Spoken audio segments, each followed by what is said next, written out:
Okay, so how's everybody doing with their social distancing? Hope it's going well. This is super embarrassing to record with my family around, so bear with me. And also, you might notice too, if I move my hand, the camera goes totally out of focus. So, we're going to do the best we can and try to make sense of excess reactants today. Because I know some people said that they have trouble learning it from a YouTube video by some random person they don't know. So you guys, hopefully this video will help. If it doesn't, I can do Skype with you, or we can set up a Google Meet and have multiple people at the same time. But for now, let's just get to it. So we've kind of touched on limiting reactions, or we did while we were still actually in school. And when you have a limiting reactant, you also have what we call an excess reactant. So that's the reactant that has some left over when all of the limiting reactant is used up. And the main thing that we're going to be focusing on today is figuring out how much of the excess is left over when the limiting reactant is used up and how much is left over after it's complete. And if you haven't already done this, then hopefully this helps, and it should help with your calculations when you do the lab too. But first we're going to start with an example. So we have a reaction between iron 3 oxide and it's going to react with oxygen, or sorry, my bad. Like I said, so we have iron reacting with oxygen to make iron 3 oxide. So this is basically iron rusting. So as always, first thing we need to do, that's annoying, is write out an equation. And so we just have solid iron because it's a metal, and then oxygen gas, which is always diatomic because it's one of the 7. And then we're going to write the formula of our product, and we know that iron has a +3 charge and oxygen has a -2 charge. We know about the iron because it's iron 3 oxide. So when we do crisscross applesauce, you end up with Fe2O3. And I know a lot of people still have a little bit of trouble with that, but it just gets better with practice. And then I'll just go ahead and balance that since it's done in the other video. So you have 3 irons reacting with 4 irons reacting with 3 oxygen molecules to get you an iron 3 oxide. And when you do these excess reactant calculations and limiting, the way you're setting it up is basically doing 2 separate problems. So I can't move my hand or it'll get out of focus, but we're going to start with how much iron 3 oxide you can get if all of the iron that we have gets used up. So we're going to start with the 13.17 moles of iron.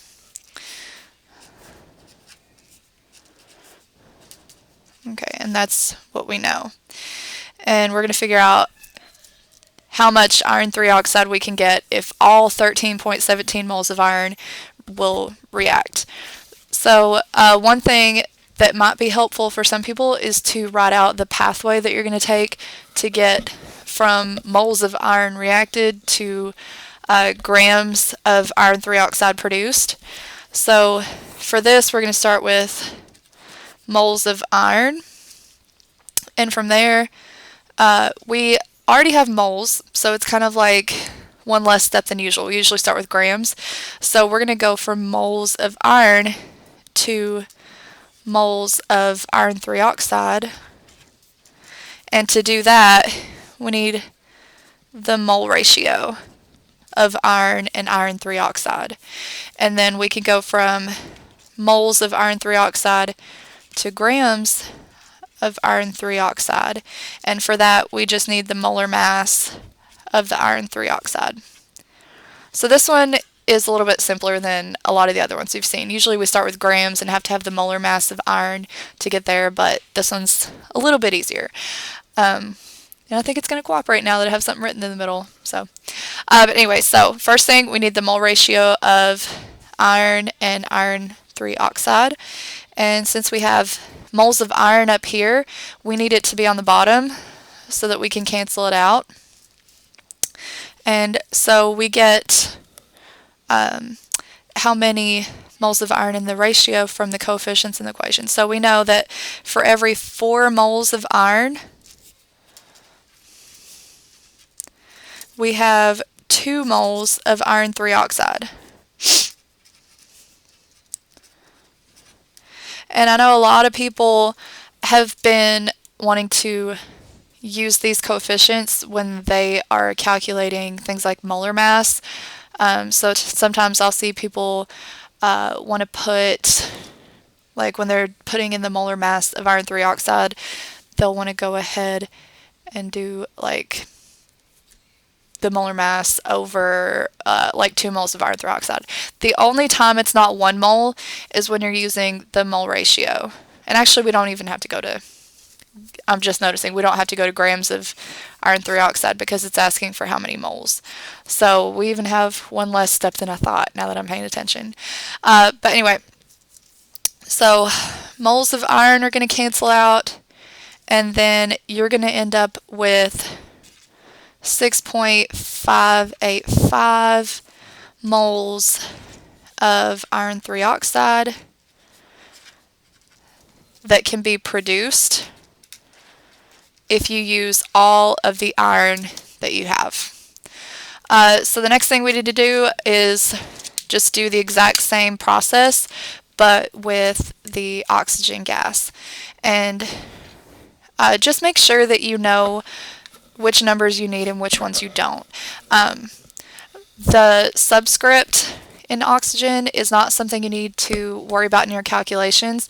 The only thing that you need that for is like when you're writing out what substance you have when you're keeping your units. And remember too that the only time we're going to use this subscript is when we're using the mole ratio. And so once again, we're doing the same process, the same pathway, except instead of iron, we're going from moles of oxygen, and we're going to use the mole ratio to get to moles of iron 3 oxide. And we're skipping that step there. So I'm going to scoot it up a little bit. So we know that we have 18.19 moles of oxygen. So that's what we're going to start with. Okay. And since we're just going from moles to moles, all we need is the mole ratio. So we know that for every 3 moles of oxygen, there are 2 moles of iron 3 oxide. And since we have oxygen right here by itself, which basically means it's on top of nothing, we need our moles of oxygen on the bottom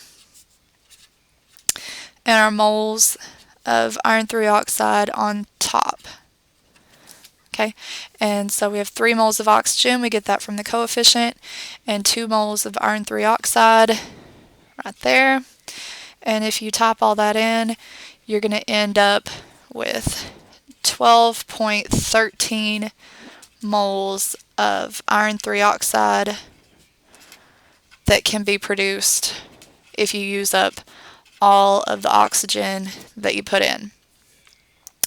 Now the problem with this is that you can't get 12.13 moles of iron 3 oxide because you're going to run out of iron first. Like this is the most amount of iron you can get if you react all of your iron, and if you react all of your oxygen you're going to get this. But since you get a lot less here, that just means that's the most you can get. So we know that iron is limiting, and I'll just use LR for limiting reagent. And so because iron is limiting, that means that our answer is going to be that, let's see, for how many moles of iron 3 oxide can be produced, the answer is going to be what you get with your limiting reagent. So we know that if you react 13.17 moles of iron with 18.19 moles of oxygen gas, sorry, I'm hungry, you get 6.585 moles of iron 3 oxide, and that's the most you can get.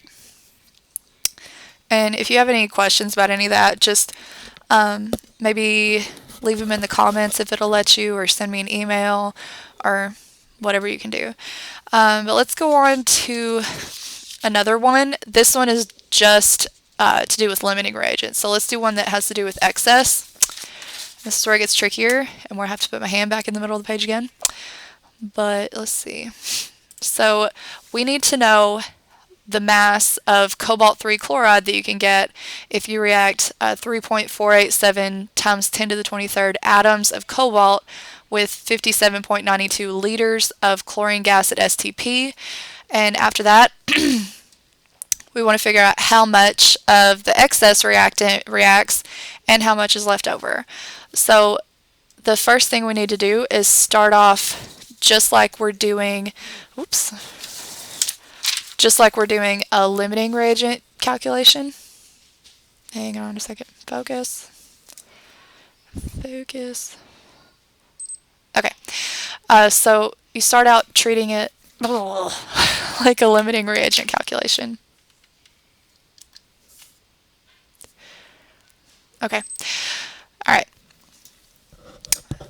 So we need to know how much cobalt 3 chloride we can get, and we need to know which is going to be limiting and how much we can get if we react all of the limiting reagent. So as always, first we need an equation, and I'll just go ahead and give you the balanced one. So with every 2 cobalts and 3 chlorine gas molecules, and that's diatomic because it's one of the 7, you can get up to 2 cobalt 3 chlorides. Okay, and so let's start with cobalt. Let's see, I need some more colors. Let's do blue for cobalt, because like I always think of blue with cobalt. Anyway, alright, so we have 3.487 times 10 to the 23rd atoms of cobalt. So let's start with that.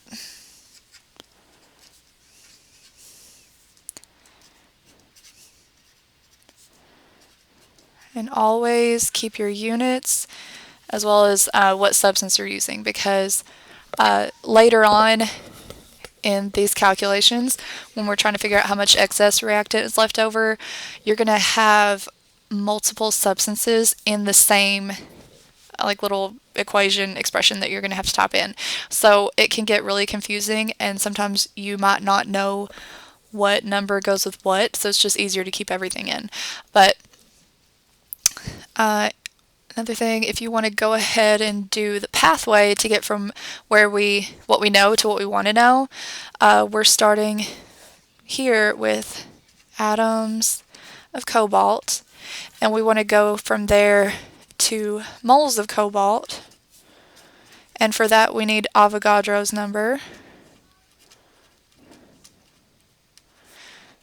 The only time you need Avogadro's number is if you're going from atoms or molecules or formula units of something to moles, or vice versa. That's the only time you need that.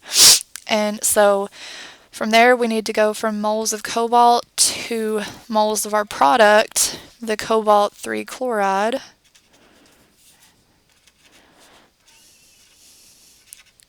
And for that we need the mole ratio. And I just made myself not have very much room for that, but that's okay. And then we do want the mass in this one, so we need to go from moles of cobalt 3 chloride to grams of cobalt 3 chloride, so we need the molar mass of the cobalt 3 chloride for that. And that's our pathway. And yeah, I didn't leave myself much room, but we'll make it work. So again, first we're going from atoms to moles, so we need Avogadro's number. And Avogadro's number is going to be the 6.022 times 10 to the 23rd atoms per mole. So that's going to go on the bottom so we can cancel out atoms.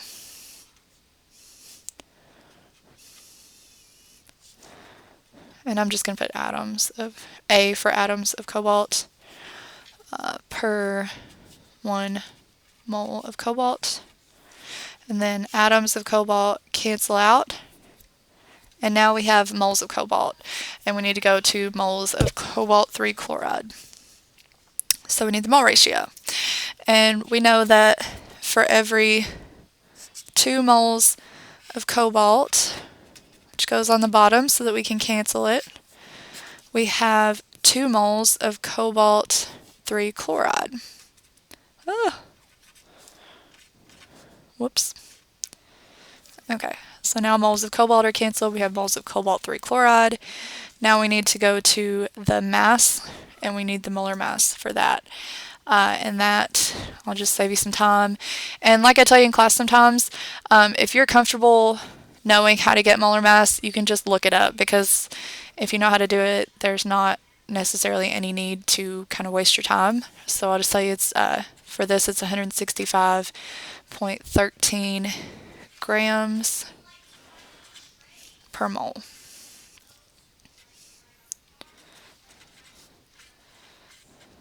And that cancels.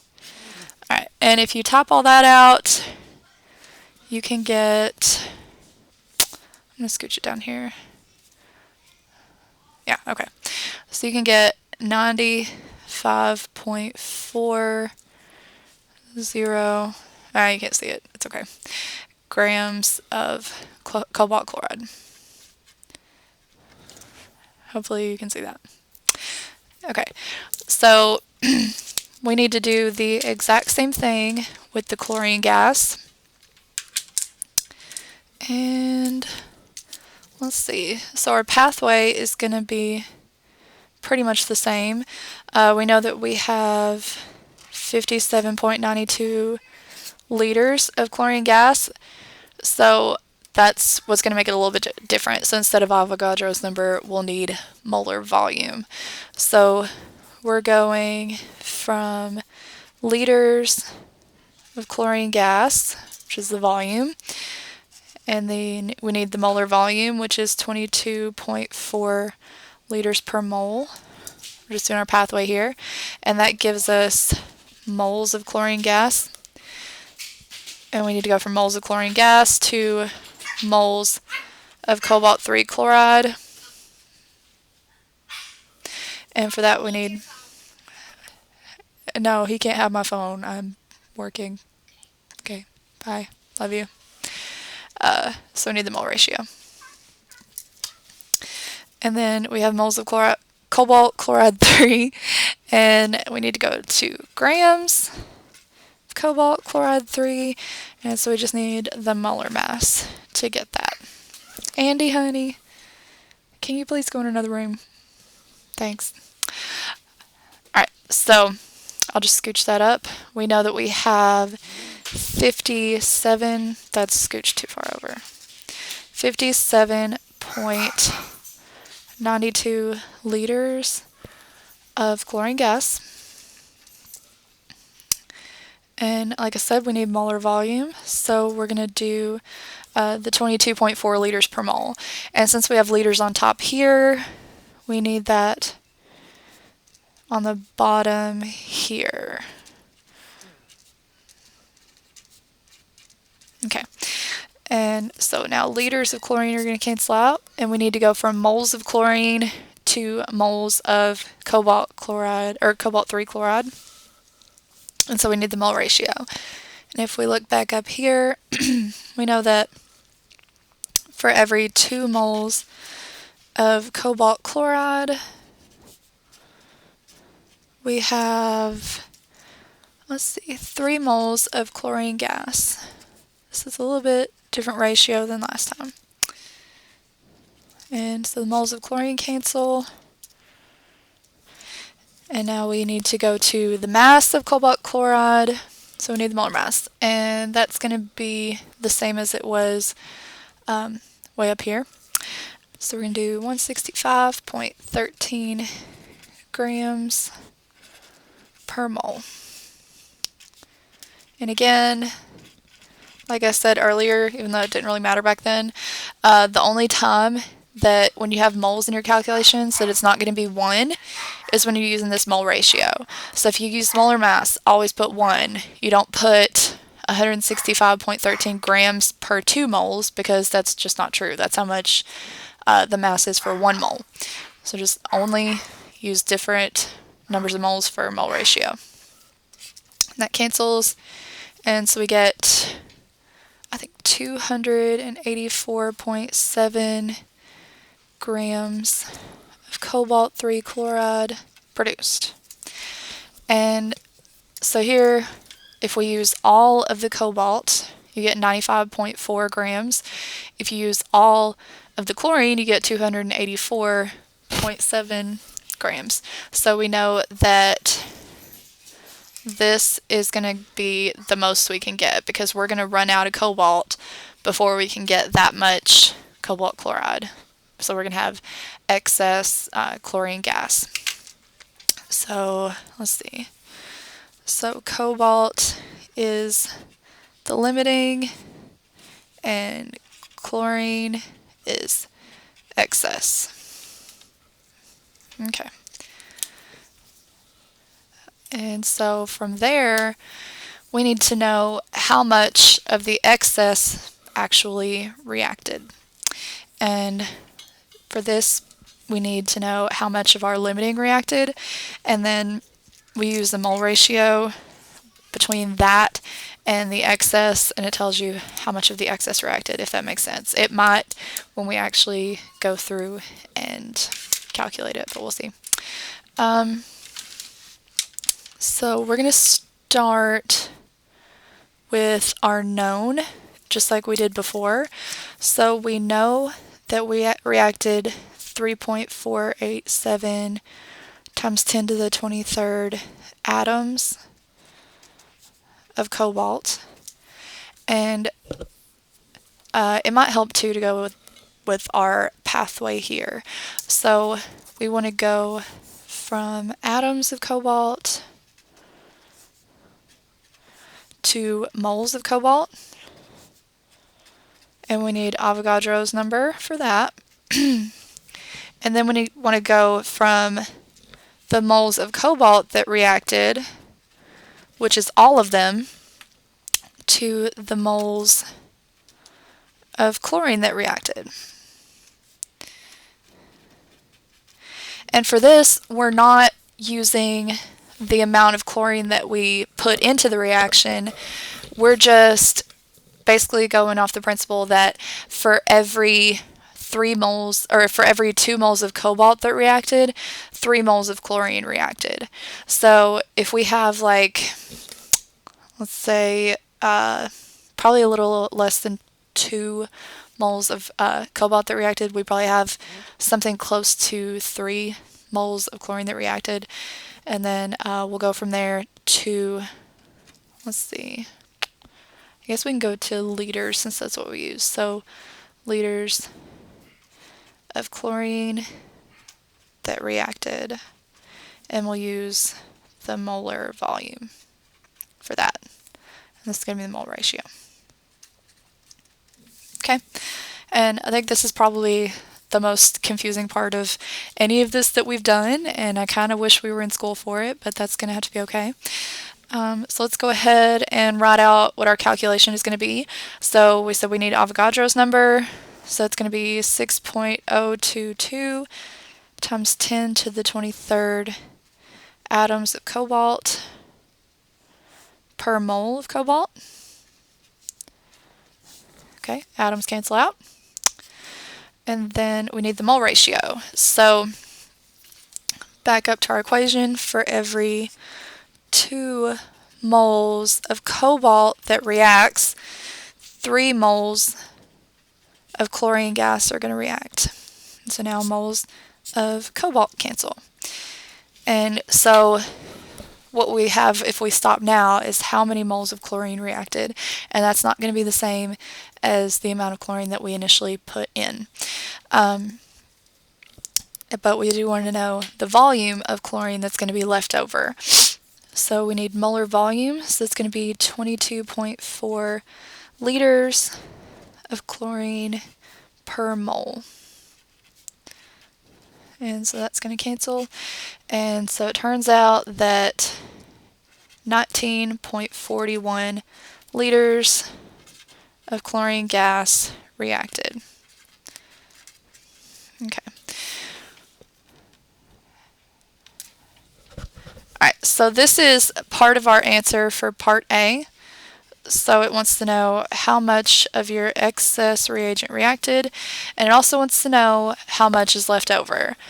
So we know that we put in, if we look up here, we put in 57.92 liters, and only 19.41 of those liters actually reacted with the cobalt. So obviously the easiest way to figure out how much is left over is going to be to subtract. So after all that work, you get something a little bit simpler to do.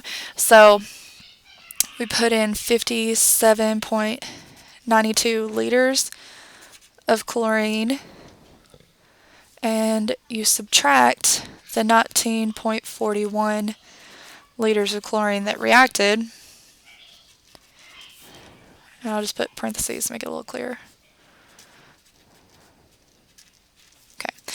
And so it turns out that 38.51 liters of chlorine are left over.